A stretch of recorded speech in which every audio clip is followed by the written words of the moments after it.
Hello everyone and welcome to Games, Comics and Crafts. In this video, I'm looking at New History of the DC Universe issue 4. Okay, so this is the fourth and final issue of the New History of the DC Universe. Got the cover here, obviously.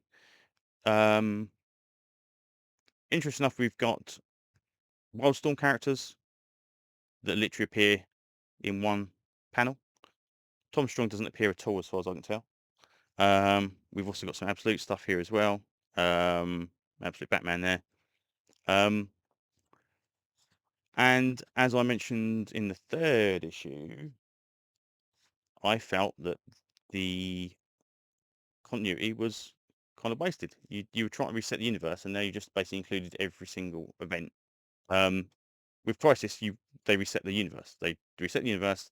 Told this is how it is, and slowly it's been doing new and newer events. It's like, that's a bit too difficult to do that. Let's just fudge it. And this is what this is. So we get mention of Battle for the Cow. We get mention of Justice League Dark with Shade, new Suicide Squad, um, more Justice League stuff, the Forever Evil stuff, Simon Baz and thingy. Again, I don't think Simon Baz is even around anymore. Grayson, being Agent 37, um, daughter of Darkseid, Wally West, and this is the Rebirth stuff.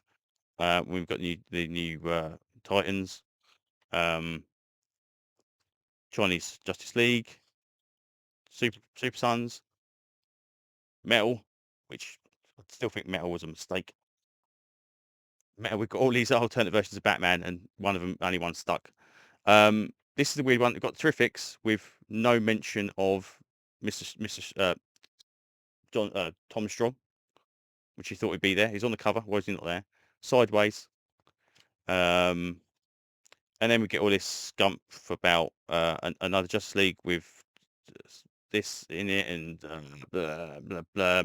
Right, just kind of just rehashing all of the stuff going on, and it's like, right, you had a chance to kind of get rid of all this.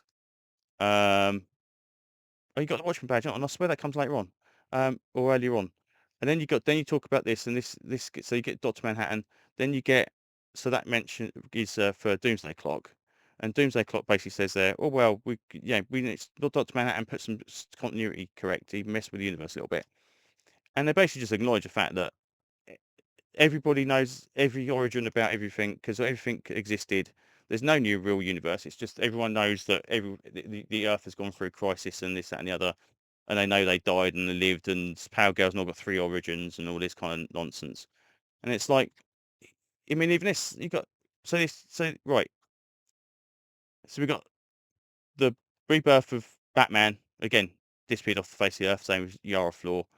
We get Wildstorm, which is the only mention of Wildstorm, and Wildstorm Authority, and now apparently they travel the multiverse and do sometimes turn up. And the only reason they've got that is because they mentioned that Grifter apparently is in this group, or it was in the Batman story, so they put him in that. And then they've got this one where you've got Superman and the Authority, and Superman and the Authority was weirdly no idea if that's on continuity or not, because we've got an old Superman, but he was talking to Kennedy, I believe, in the first issue. So it's like, well, how does that fit? It doesn't fit. It does not fit at all. But they just say, hey, it all kind of happens. And then you've got a new Swamp Thing, which again, I think it was a mistake because they didn't need to change Alec Holland. Um, and yeah, so basically they just fudge it and just say everything that happened. Everybody remembers everything. If a hero had 3 origins, they've now got 3 origins. You can make your own mind up what to do. And I think that's just laziness. If you're going to do a new history of DC Universe, then do a new history of DC Universe. Do not just basically give us a um, breakdown of a breakdown of all the events that happened since DC started, because that was pointless. The first 2 issues, because they were so pre-superhero stuff, worked because it was like, okay, this is setting the foundation. This is really, really good. And then as soon as they got into this kind of the sticky situation of Crisis and other stuff, they just basically, screw it. We'll just jam it all in there. It doesn't matter. And I don't think that's a good way of doing it. So my original idea idea why when I stopped getting DC constantly. I stopped getting Batman when they changed it to future state stuff. I stopped getting pretty much everything else after not long after that, give or take the odd thing. Is because their continuity was like it doesn't matter.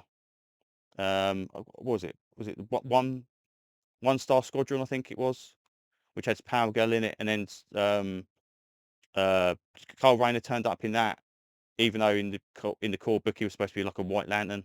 And it's like, well, you can't even. They're just writing stories without any continuity because it's like, oh, we need this character, that's fine. We need this character, fine. Like they've apparently got like a question stuff coming out. Is it going to be the question? Is it going to be what's her name?